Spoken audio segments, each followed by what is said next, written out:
Acheter ta résidence principale, c'est la plus grosse dépense que tu vas faire dans ta vie. Donc avant de signer quoi que ce soit, tu as bien fait de cliquer sur cette vidéo pour réaliser que tu es sur le point de commettre la plus grosse erreur financière de ta vie.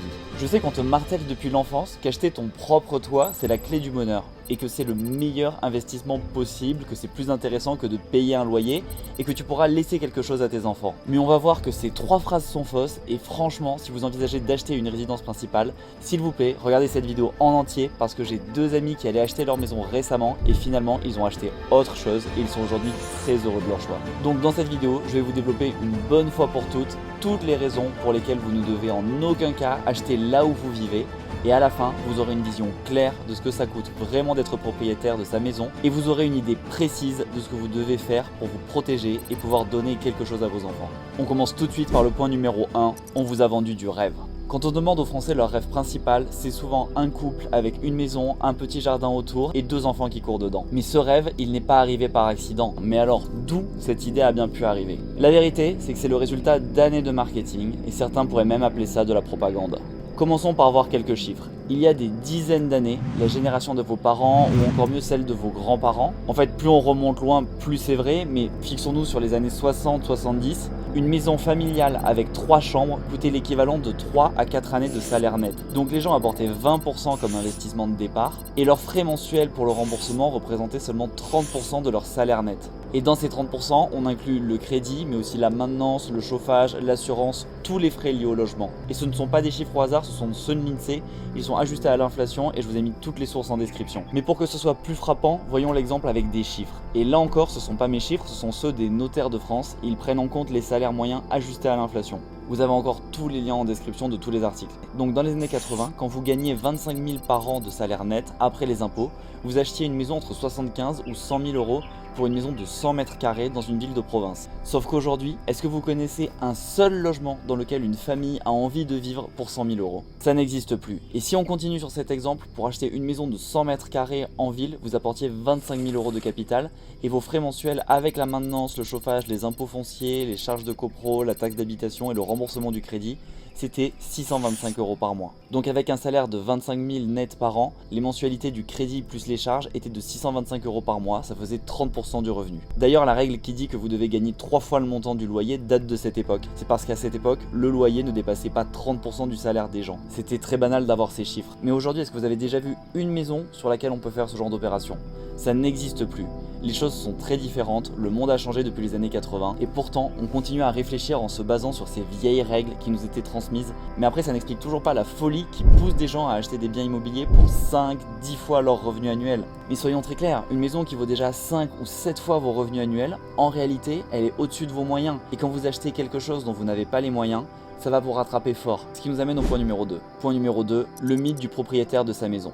Il y a 4 mythes qu'on essaie de nous faire gober mais qui sont complètement faux. Premièrement, le prix de l'immobilier ne fait que monter. C'est faux. On aurait pu le réaliser avec la crise de 2008, mais comme c'était aux États-Unis et que nos impôts ont servi à rattraper la boulette des banques françaises, on se pense plus malin que ça. Donc voyons des exemples en France et on parle pas du fond de la campagne où plus personne ne veut vivre parce que là c'est évident. Mais par exemple, la ville de Saint-Étienne. C'est une ville avec 406 000 habitants et entre 2008 et 2018, le prix a baissé de 20%. Donc en 2008, on achète une maison 300 000 et on la revend 10 ans après pour 240 000. Et ça, c'est sans compter les 60 000 de frais de notaire et ce que ça aurait coûté d'entretenir la maison. Et ça fonctionne même avec les villes qui ont été à la mode. Bordeaux, par exemple, il y a eu une mode. Sauf que si on regarde, depuis 2022, les Parisiens rentrent à Paris. La ville a accepté qu'on construise beaucoup trop de logements. C'est devenu un peu plus sale et un peu plus insécure. Et donc, entre 2022 et 2025, les prix ont déjà baissé de 2% sans prendre en compte l'inflation qui a été terrible pendant ces dernières années. Donc, c'est vraiment une grosse perte parce que souvent on pense aussi que le prix augmente toujours, sauf que des fois c'est seulement lié à l'inflation. Donc une maison achetée 100 à Bordeaux, aujourd'hui elle vaut plus que 98, sauf que la baguette de pain, elle est passée de 90 centimes à 1 euro. Donc vous auriez mieux fait de congeler du pain. Ce qui nous amène au mythe numéro 2. La valeur de l'immobilier double tous les 10 ans. C'est pas toujours vrai comme on l'a vu, et même quand c'est le cas et qu'on a l'impression qu'on a acheté un appart 100 000 il y a 10 ans et qu'aujourd'hui on va le revendre 200 000, ça ne prend pas en compte tous les coûts cachés. Et les coûts cachés, ce sont tous les frais que les gens ne prennent jamais en compte parce que tout le monde fait comme s'ils n'existaient pas. Mais quand on possède son logement principal, ils ne sont pas négligeables et on doit en payer énormément. Déjà, les frais de notaire. À chaque fois qu'on achète, c'est 7,5%. Donc la maison à 100 000, en réalité, elle coûte 107 500. Et si on veut la revendre, en acheter une autre, à chaque fois qu'on passe devant le notaire et qu'on rachète quelque chose, c'est 7,5%. Mais ensuite, il y a aussi les frais d'agence, la taxe foncière, les impôts locaux. Parce qu'en France, on achète son terrain, mais on doit ensuite quand même le louer à l'État. On peut en penser ce qu'on veut. Et ensuite, il y a aussi l'entretien et les améliorations qu'on est obligé de faire parce que si on n'a pas les bonnes fenêtres, pas la bonne doublure dans les murs, on peut plus se chauffer avec les prix qui sont pratiqués aujourd'hui. Ensuite, si on n'a pas d'alarme incendie ou qu'on ne fait pas ramoner le poêle ou pas ramoner la cheminée, on n'est plus assuré. Et je prends pas en compte le temps que vous allez passer à améliorer votre maison, à bricoler, à réfléchir à la déco. Et tout ça, c'est du temps que vous auriez pu consacrer à autre chose. Et surtout, celui que tout le monde oublie quand ils achètent son logement, c'est le coût d'opportunité. Le coût d'opportunité, c'est ce que tu aurais pu gagner si tu avais utilisé ton argent et ton temps dans d'autres activités. Parce que l'argent et le temps que tu investis dans ta maison, tu ne l'investis pas dans un appartement que tu vas mettre en location qui te rapportera de l'argent parce que tu feras chaque étape en pensant à la rentabilité et que tu ne le revendras jamais. Tu n'investis pas non plus en bourse, tu n'investis pas en actions et tu consommes ton temps à essayer de faire de la plomberie plutôt que de te concentrer sur tes activités qui pourraient te rapporter plus pour payer un plombier. Et même si on fait un calcul très simple en comparant un placement à 4% et le prix de revente de votre maison, dans la grande majorité des cas, vous aurez perdu de l'argent. Et alors généralement l'argument qu'on me sort ici, c'est qu'investir sur soi, passer du temps sur son business ou acheter des biens rentables pour les mettre en location, c'est un truc de riche et que c'est pas pour nous. Nous, on veut juste avoir un toit. Et alors sur ce point, vous avez raison. Si vous voulez rester pauvre ou le devenir, acheter sa résidence principale, c'est la première des bonnes décisions. Mais sinon, rappelez-vous, pour calculer le profit, c'est pas juste le gros chiffre moins le petit. Évidemment, il faut prendre en compte le prix d'achat, mais il faut aussi prendre le coût total du crédit en additionnant tous les frais qu'on a payés chaque année, les frais d'agence, les frais de notaire et toutes les dépenses que vous avez dû faire pour garder la maison en bon état. Ce qui nous amène au mythe numéro 3, c'est un moyen facile d'emprunter pour multiplier son patrimoine. C'est vrai, mais soyons clairs, la seule raison pour laquelle on peut emprunter, c'est pour faire un achat intelligent qui va nous rapporter. Faire un crédit pour un canapé, une télévision ou un frigo, c'est stupide.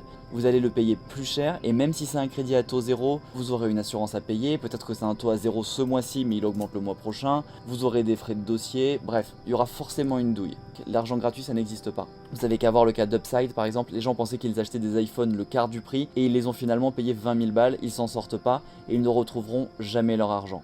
Les crédits gratuits, ça n'existe pas. Donc un crédit c'est cher et ça doit toujours être fait pour un investissement intelligent. Et vous inquiétez pas, on va voir plus tard comment vous pouvez acheter intelligemment de l'immobilier, mais pas votre maison. Ça c'est pas intelligent. Numéro 4, je peux amortir le bien et déduire une partie de mes dépenses de mes taxes. Alors déjà, on dépense pas 1 euro pour économiser 10 centimes et globalement, la majorité des gens ne gèrent pas ou mal leur feuille d'imposition. En France, la plupart des personnes ne prennent pas d'expert comptable pour remplir leur feuille d'imposition personnelle parce que ça demande de passer à un certain niveau et en plus tous les experts comptables ne savent pas bien le faire. Par exemple, quand je vivais en France, l'expert comptable de mon entreprise, il était hyper chaud pour les entreprises, mais il ne savait pas bien faire les déclarations perso. C'est pas tout à fait les mêmes règles et ils connaissent moins bien. Donc 99% des personnes ne savent pas le faire. C'est réservé aux gens très initiés et vous ne profiterez des avantages fiscaux que si vous êtes vraiment chaud. Et j'ai un dernier mythe bonus, le mythe numéro 5, je pourrais le donner à mes enfants.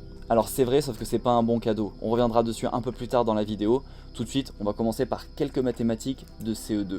C'est l'étape numéro 3, les calculs. Alors celle-là, on l'a tous entendu. Quand tu loues, tu paies le crédit de ton proprio ou tu jettes de l'argent par les fenêtres. Mais j'ai une question.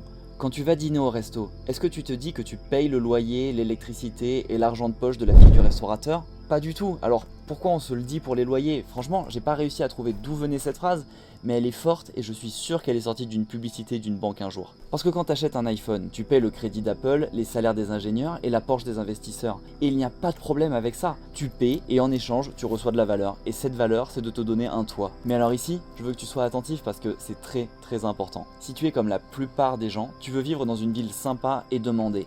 Paris, les villes principales de province, le sud de la France, le Pays Basque. Et acheter dans ces régions, ça coûte plus cher que de louer. Par exemple, j'ai passé 6 mois à Paris quand j'avais 21 ans. Je pensais que j'allais aimer, donc j'ai loué une chambre de bonne de 14 mètres carrés que j'aimais trop.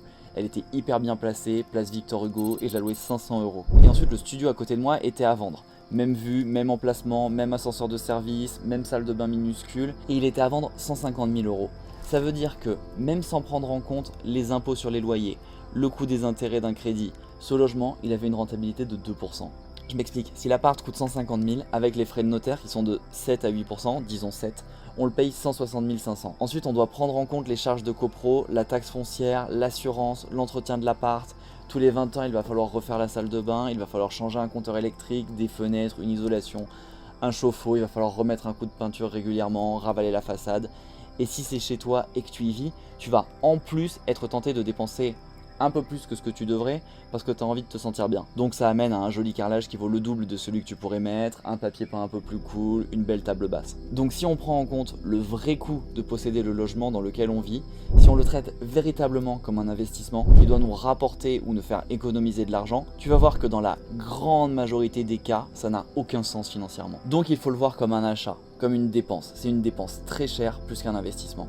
C'est le point suivant. Pourquoi tu dois le voir comme un achat et pas comme un investissement? Et il y a deux raisons. Premièrement, la diversification de tes risques. On ne met pas tous ses œufs dans le même panier. Si ta maison est ton achat le plus important, ton portefeuille n'est pas diversifié. Si tu mets 1200 € dans le remboursement de ton crédit tous les mois, ça voudrait dire que tu investis au moins la même chose ailleurs pour balancer un peu ton risque. Donc tu achètes aussi des actions, de la crypto, n'importe quoi, quelque chose pour mettre en face. Ensuite, le retour sur investissement est très faible. Comme je te l'ai montré, si vous calculez le vrai coût du bien avec les frais d'agence, le notaire, la maintenance, tous les coûts cachés, le rendement est très mauvais. D'ailleurs, il y a une étude qui a été faite entre 1915 et 2015, sur 100 ans, le prix de l'immobilier a augmenté en moyenne de 0,6% par an. Et ça semble fou, mais c'est la vérité. Je vous laisse vraiment aller regarder le site de l'INSEE, il y a vraiment tous les liens dans la description, c'est affligeant. Mais maintenant, si jamais vous n'êtes toujours pas convaincu, j'aimerais vous montrer quelques arguments qui montrent encore qu'acheter votre logement principal est une mauvaise idée. Et après, promis, je vous dis ce que vous devriez faire à la place. Point numéro 4. Pour avoir une belle vie, acheter son logement principal est crétin. Premièrement, c'est un boulet. Une fois que vous avez un crédit, vous devez le rembourser. Et c'est beaucoup plus dur pour vous de prendre une année sabbatique, d'économiser et de mettre l'argent de côté pour investir dans votre boîte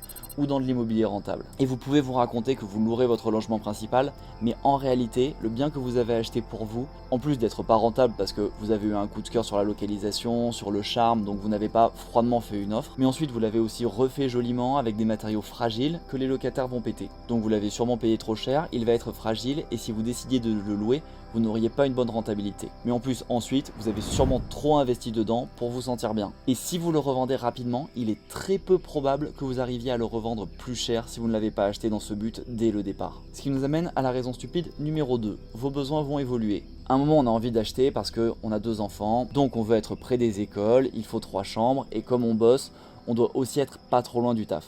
Mais un jour, vous n'aurez plus ce travail, vous serez à la retraite, ou vous changerez de travail et vos enfants dans 20 ans, ils vont partir. Donc vous aurez besoin de moins de chambres, d'un logement de plein pied, vous aurez besoin d'une nouvelle maison. D'ailleurs, ces statistiques, les Français changent 5 fois de logement dans leur vie en moyenne. Donc en se disant que vous avez acheté une maison à environ 300 000 €, à chaque fois, rien qu'en frais de notaire, vous jetez 5 fois 21 000 €. Sur votre vie, ça fait 100 000 € que vous jetez à la poubelle. C'est un studio à Bordeaux et ça nous ramène au dernier point crétin. Je vais laisser quelque chose à mes enfants. Est-ce que vos enfants, ils vont préférer recevoir une maison qu'ils vont de toute façon devoir vendre pour payer les frais de succession et puis de toute façon ils n'auront pas envie de vivre parce que c'est la maison où leurs parents auront vieilli, ce sera chargé en émotions, bof.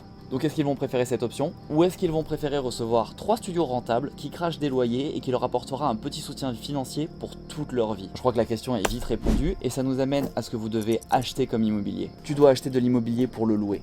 La seule chose qui compte quand tu achètes de l'immobilier, c'est combien il te rapporte tous les mois. Si le loyer te rapporte plus que le crédit et les frais cachés, tu l'achètes, sinon tu l'achètes pas. Il n'y a pas de j'ai un coup de cœur pour la cuisine, il n'y a pas de j'aime bien l'emplacement, c'est un quartier d'avenir, non. Il n'y a que la rentabilité qui compte. Si toi, tu as 2 enfants et que tu veux louer dans une maison près des écoles, tu loues la maison près des écoles. Tu empruntes à ta banque pour acheter des appartements à crédit dans des zones plus rentables et tu verras d'ailleurs que ta banque te prête plus pour faire ça que pour acheter ton logement principal. Et en plus, ensuite, quand un de tes enfants partira faire des études par exemple, tu pourras changer de maison pour ne plus avoir 2 chambres et louer un appartement à celui qui part faire ses études. Et ça te coûtera moins cher que de rembourser le crédit d'une maison qui a une chambre vide. Et le jour où le 2e enfant part aussi, tu pourras peut-être quitter la ville puisque tu n'auras plus besoin des écoles. Tu travailleras peut-être moins à ce stade, tu iras peut-être dans une ville de retraités ou tu pourras péter un câble et tu iras dépenser l'argent de tes loyers de ton parc immobilier rentable en Thaïlande. Mais en tout cas, quand tu déménageras, tu ne paieras jamais de frais de notaire ni de frais d'agence. Les frais de notaire, tu les auras seulement payés une fois pour chaque bien qui te rapporte et que tu ne vendras jamais puisqu'ils te rapporteront toujours de l'argent. Et en plus, généralement, les personnes achètent leur résidence en couple. Et alors ça, juste une info rapide, il y a quand même un couple marié sur 2 qui divorce. Alors j'espère que ce ne sera pas le vôtre, mais si vous avez acheté à 2, vous allez devoir vendre la maison. Frais de notaire, frais d'agence, elle m'a chouré ma personne, tout ça. Tandis que si vous achetez des biens rentables chacun de votre côté, vous louez la maison dans laquelle vous vivez tous les deux, pas forcément à part égale d'ailleurs, mais si vous vous séparez vous vous serrez la main et vous prenez votre perceuse, vous changez de maison. Bon, et après je pourrais vous faire une vidéo sur comment bien acheter votre appart, mais la vidéo est déjà suffisamment longue. Et moi à la base je fais cette vidéo uniquement parce que je vois trop de personnes faire l'erreur d'acheter leur résidence principale. Et je trouve vraiment que ça vous restreint, que ça freine votre liberté. Et la liberté c'est ce qu'il y a de plus important pour moi. C'est pour cette raison que sur cette chaîne je vous apprends à vous créer une rente digitale en vendant des produits digitaux. Parce que c'est ce qui m'a rendu vraiment libre et c'est aussi ce qui a rendu les principaux entrepreneurs que tu vois en ligne vraiment riches. Bref, je te montre comment ça fonctionne dans cette vidéo. Pense à t'abonner et n'achète pas ta résidence principale.